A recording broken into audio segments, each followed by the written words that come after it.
In this video, I'm going to be talking about step 7, your support. It's the last step in the 7-step leverage blueprint, which is really easy for me to say. Though this one, if you miss out, it could be a bottleneck which is going to stop your growth. And also, if you use support properly, it can be a great way to generate more repeat sales and referrals.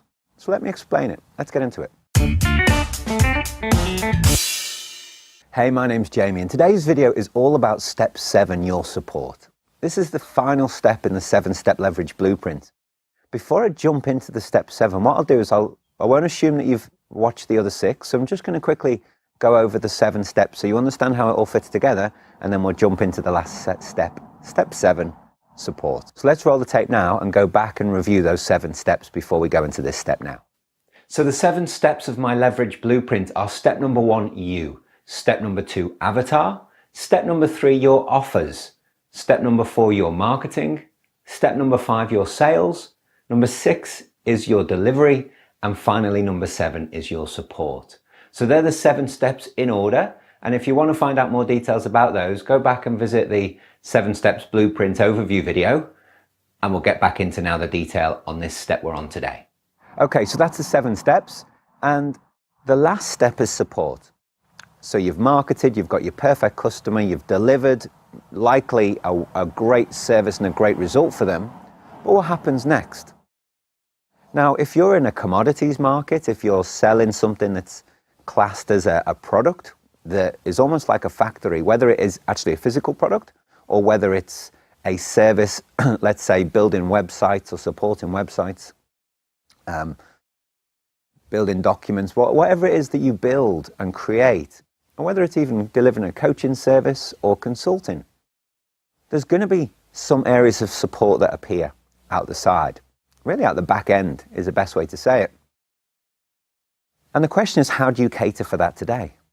Now, most people will just deal with support as a one-on-one type of service. You will get a question and you will then deal with it and answer it and repeat back.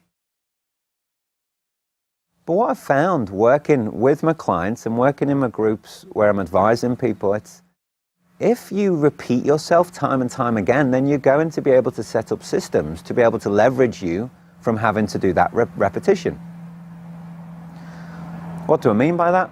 Well, whether it's support of your clients and whether it's support of your staff, to have a knowledge base would be a really great asset in your business. Why? Because then when people have questions, if it's a question you get asked regularly, then they can stop asking you and they can go to the system that you've populated with the answers.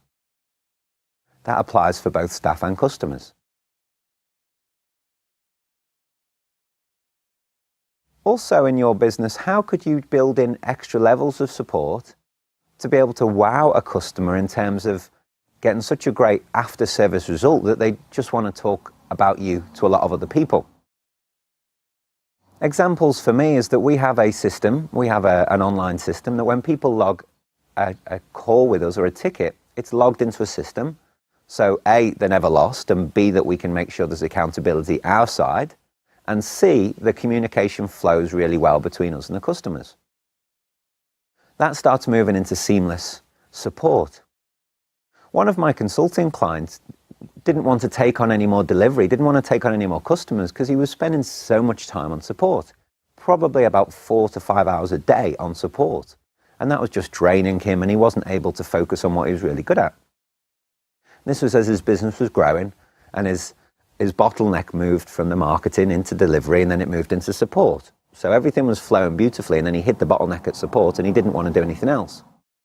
So we implemented a knowledge base for him, which allowed customers to answer their own questions. We also took a lot of the questions in the support side and moved it further up into the marketing to be able to ask frequently asked questions. We also built it into once someone bought a product or service in delivery, we documented it into automated emails, which fed out to customers after they joined, which answered the standard questions that people would ask. There's just some ideas for you, and it's going to be different depending on your business. But there's just some insights of how you can get smarter with support.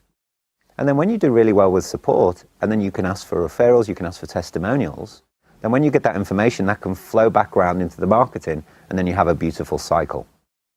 That is step 7 of the leverage blueprint. And as you work your way through all of those, you're going to find strategies or tactics to be able to improve each step for you, to be able to have that flow all the way through. If you have any questions at all on any of the 7 steps, or just on the support from today, feel free to comment below or email me. I'm getting a lot of emails. Not a lot of people seem to want to comment, but a lot of people are emailing through. Email jamie@jamiemckeen.com. I'd love to help. So this was Jamie. Have a great day. Bye for now.